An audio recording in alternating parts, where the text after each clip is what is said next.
Vegas Tales, baby. Is that why she's not in Albuquerque? She drowned a puppy, didn't she? A little boy had lost his dog, and the entire community banded together to try to find it. Every business had some sort of poster in the window asking for people to find the dog, and I actually came across the dog, but unfortunately it was already dead, so I buried it.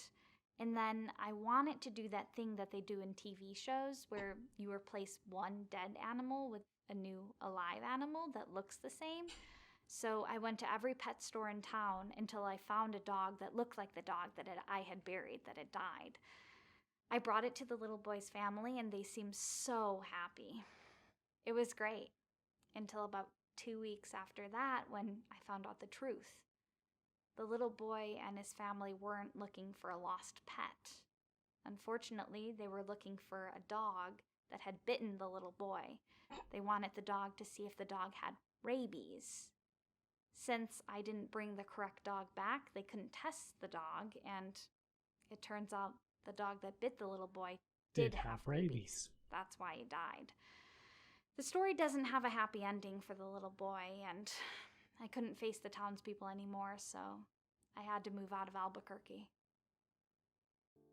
Okay. Interesting story. Death seems to follow her. She must be the Grim Reaper. Denver. Well, I wasn't in Denver proper, but I was about half an hour away at this ski resort very close by. Anyway, I worked at the ski resort first as a ticket salesperson, but then I studied and worked really hard to become a ski instructor. But sadly, like all my jobs, it didn't last.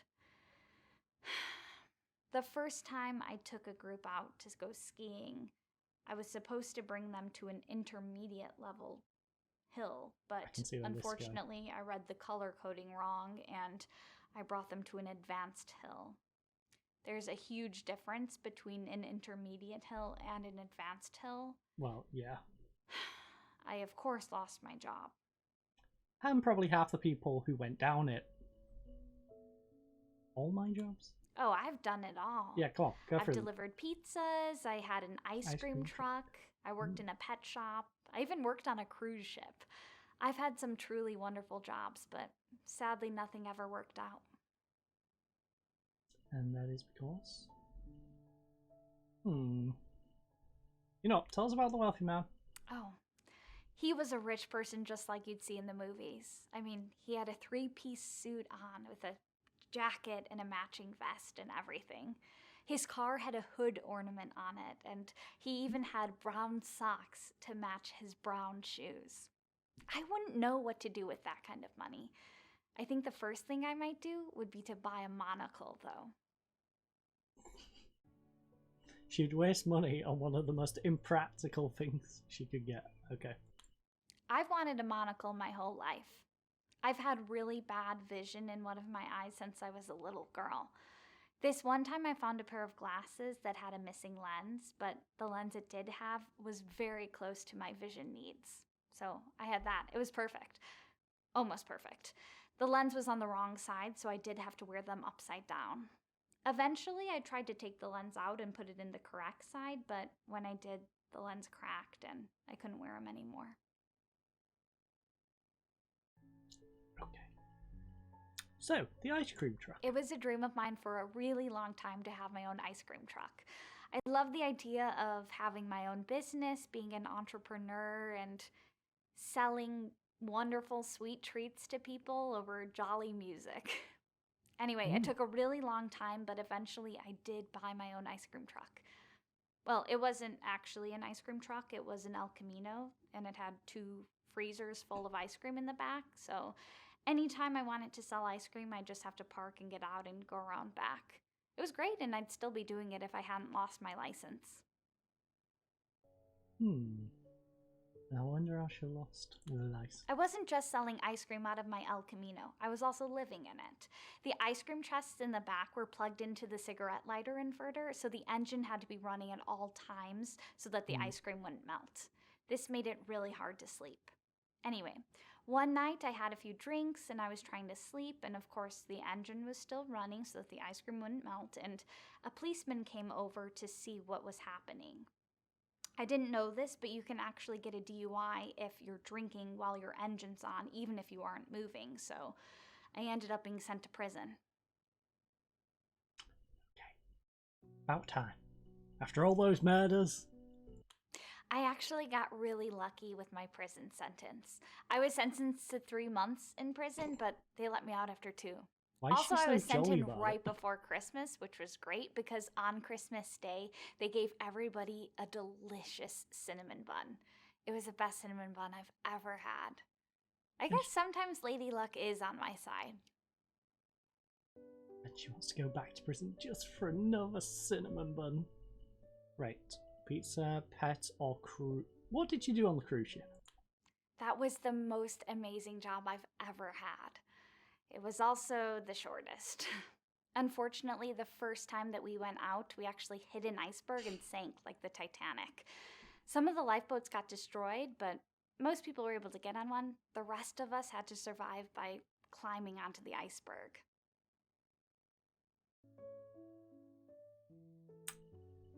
This woman seems very unlucky. She doesn't seem like the sort of person you'd want to leave your fortune to. After the ship sank, there were over 80 of us stranded on the iceberg, and we had no way to call for help, no food, no water. So out of desperation, we took off our clothes and we tried to form a sail out of them, hoping that we could ride the iceberg to shore. That's the most idiotic idea I've ever heard.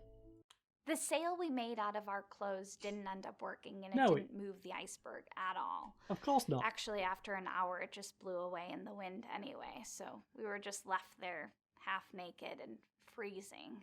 Luckily, a cargo ship came upon us, and they were able to rescue us from the iceberg. And asked where and have you clothes we didn't speak their language, and they didn't speak English, so we couldn't explain to them why we were all half naked on an iceberg. They dropped us off in Quebec after a very awkward trip. The kink shame. I don't know what happened to the other survivors. When we got to Quebec, we all just separated. Hitchhiking back to the United States from Canada was really unpleasant. Everyone only spoke French, and I was still half naked. Luckily, someone did stop, and they had a pickup truck, so they let me sit in the back, and they stopped 20 miles from the New York border, which was great because I only had about a 6-hour walk back to the States. Hitchhiking, you say? I know they say you shouldn't hitchhike because it's dangerous, but the thing is, I've had a lot of luck hitchhiking over the years. The first time that I hitchhiked, I was going from Detroit to Albuquerque, and these 3 really nice dudes in a hippie van picked me up. It turns out they were a traveling folk band, and they taught me how to drive so that I could drive down the highway while they were practicing in the back. It took a really long time to get to Albuquerque because they kept having to stop for shows, and we did have to camp in their van every night, but it was still great. You know, I've met my fair share of famous people over the year, but this was really cool because they were real musicians and we got to get pretty close. Also, by the time we got to Albuquerque, I was so good at driving that I passed my driver's test the first time. At least it had a benefit, I suppose. So, who are these famous people? I met Orville Redenbacher at the airport once. Ah, yes. It was awesome. Awful. He was in line trying to get his luggage, and I thought, should I approach him or should I not? You know, I imagine a famous popcorn magnate like that is probably constantly having groups of people swarming him, trying to get his autograph. But anyway, I decided to go for it. So I went up to him and I said, I love your popcorn commercials. And he was really flattered and turned out to be a super nice guy. He even signed my cast. Anyway, that was in 1997. I found out later that he had actually died in 1995, so it couldn't have been him, but it was a really nice old man, and it was still a really fond memory. Weird. Cast. What was I this broke from? my arm at the zoo. You know those signs that warn you not to feed the animals? Yep. Well, you should really pay attention to those. Agreed. I tripped over one, landed on the sidewalk, and broke my arm.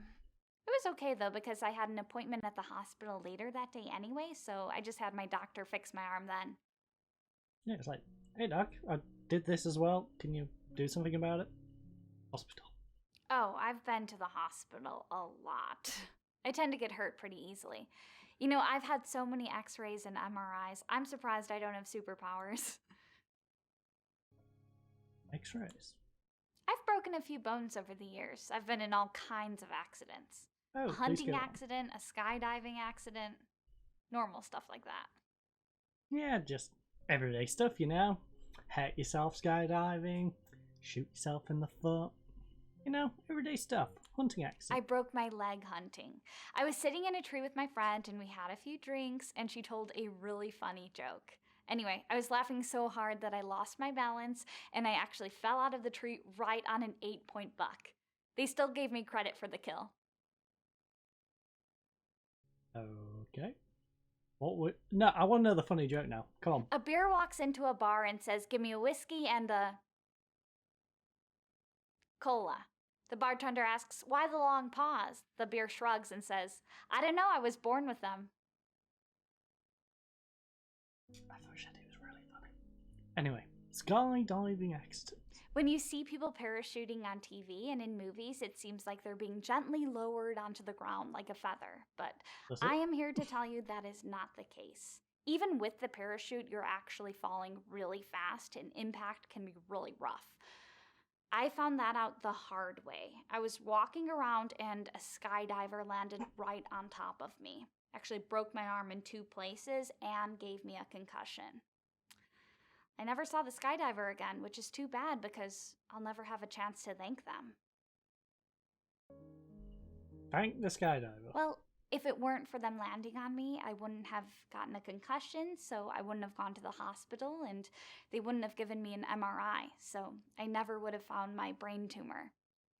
They say there's nothing they can do for me, but at least now I know I only have 3 or 4 months left to live, so I can start checking things off my bucket list. Right. So we've got one person dying, and now another person dying. She probably ain't going to be the best person to give it. Mallory has an untreatable brain tumour. She's dying. She's only has a year or 2 left. That poor woman never catches a break, does she? No, she really I don't doesn't. suppose it would be logical to leave a hotel to someone who's not going to be alive much longer than I am. No, it really isn't. You should probably find someone else. And well, next episode we will be looking at the only candidate who remains, who probably has something wrong with them as well, and hopefully he leaves it to us. But I thank you all for joining us. I hope you all have a lovely night, and goodbye.